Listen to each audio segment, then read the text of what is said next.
طريقة ذكية جدا من شركة الكهرباء إنك ممكن تشحن كارت الكهرباء، كارت العداد الإلكتروني اللي عندك في البيت من غير ما تروح شركة الكهرباء، وده عن طريق الموبايل بتاعك وانت قاعد.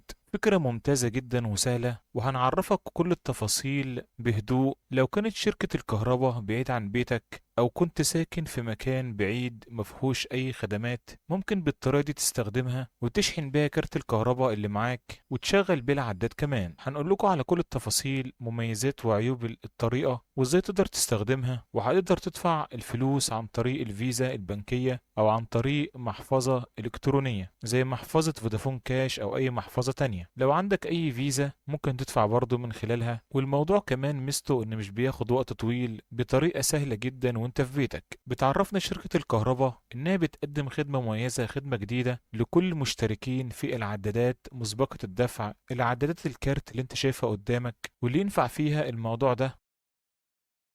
ولكن العدادات القديمة القرص ده طبعا ما ينفعش فيها، لأنها بتسجل القراءة عن طريق المحصل وأصلا ما فيهاش كارت. دي بتنفع مع العدادات اللي هي كروت بس، اللي هي عدادات مسبقة الدفع. بتوضح الشركة إن الإجراء ده بيؤدي إلى تسهيل عملية الشحن لو كان في ازدحام كبير، أو كنت في المناطق النائية أو بعيد جدا عن شركة الكهرباء، أو ما عندكش أي منافذ فوري لشحن كارت الكهرباء. وكمان بتقول الشركة إن الأمر ده بيوفر تخفيف الازدحام في مقرات شركات التوزيع ونقاط البيع خلال ساعات الذروة والعطلات الرسمية، وده بيمكن المشتركين من الشحن في دقائق بسيطة جدا. أول حاجة علشان تقدر تشحن بالموبايل بتاعك لازم يكون موبايل حديث، ولازم يكون فيه خاصية اسمها NFC.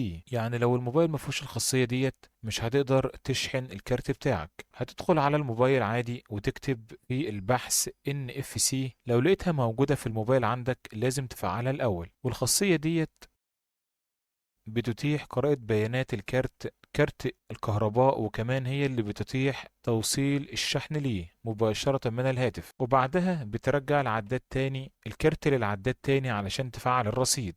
خطوات شحن كارت الكهرباء من المنزل، وده باستخدام الخاصية NFC.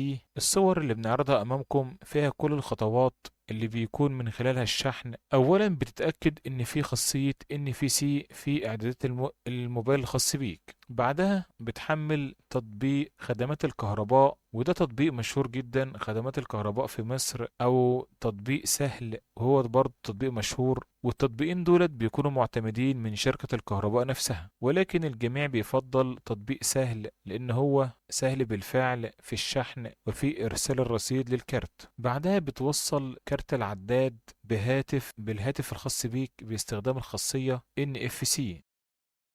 يعني بتفتح التطبيق وبتدخل بعدها على كلمة الشحن، وبعدها بيوصلك لخدمة NFC علشان تضع الكارت خلف الهاتف ليتعرف على التطبيق بشكل صحيح. بعدها بتختار خدمة شحن كارت الكهرباء من التطبيق. الخطوة اللي بعدها بتدخل مبلغ الشحن المطلوب ايا كان المبلغ، وتختار طريقة الدفع المناسبة اللي انت ممكن تحددها عن طريق التطبيق برضه اللي هو اسمه تطبيق سهل، ولكن بيكون في رسوم بسيطة، وهي لغاية دلوقتي تقريبا 5 جنيه على كل 100 جنيه. يعني انت لو هتشحن كارت الكهرباء ب 100 جنيه هيحط لك رسوم 5 جنيه تقريبا. بيمكن طرق الدفع عن طريق بطاقة الخصم المباشر، أو كمان عن طريق بطاقة الائتمان أو المحفظة الإلكترونية. بعدها بتعيد توصيل الكارت بالهاتف علشان تحول الرصيد لكارت الكهرباء. وآخر خطوة بتدخل الكارت في العداد لتسجيل وتفعيل الشحن. مزايا الخدمة الإلكترونية بتتيح هذه الخدمة لكل المواطنين المصريين إنهم يقدروا يشحنوا العداد بتاعهم مسبق الدفع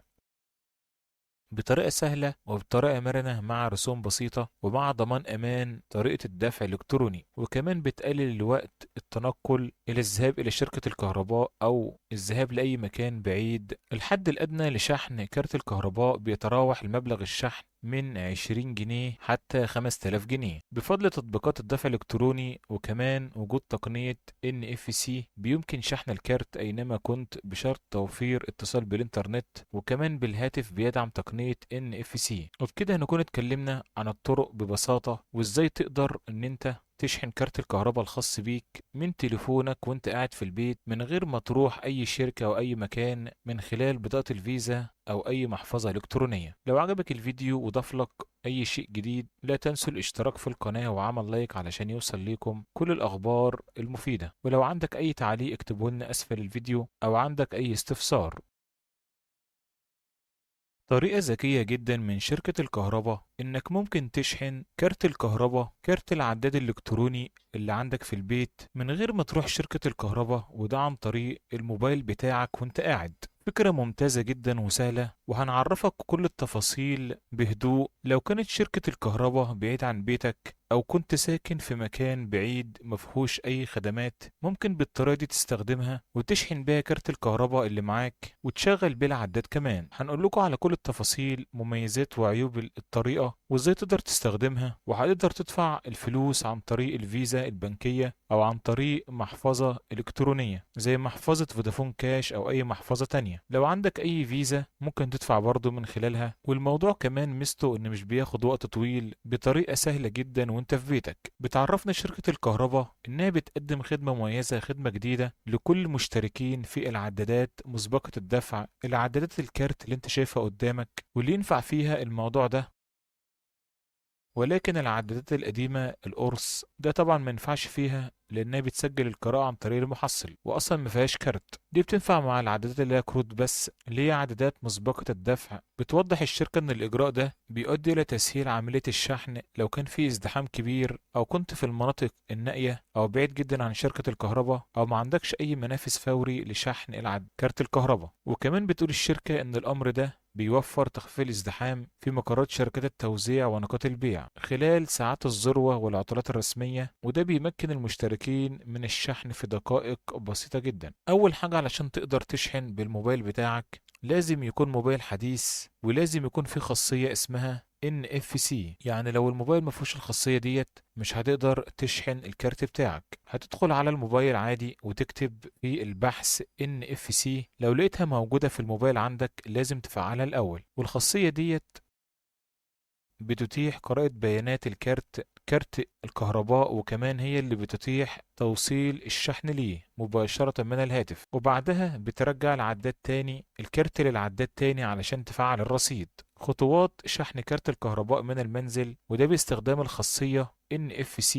الصور اللي بنعرضها أمامكم فيها كل الخطوات اللي بيكون من خلالها الشحن. أولا بتتأكد إن في خاصية NFC في إعدادات الموبايل الخاص بيك. بعدها بتحمل تطبيق خدمات الكهرباء، وده تطبيق مشهور جدا، خدمات الكهرباء في مصر، أو تطبيق سهل وهو برضه تطبيق مشهور. والتطبيقين دولت بيكونوا معتمدين من شركة الكهرباء نفسها، ولكن الجميع بيفضل تطبيق سهل لأن هو سهل بالفعل في الشحن وفي إرسال الرصيد للكارت. بعدها بتوصل كارت العداد بالهاتف الخاص بيك باستخدام الخاصية NFC.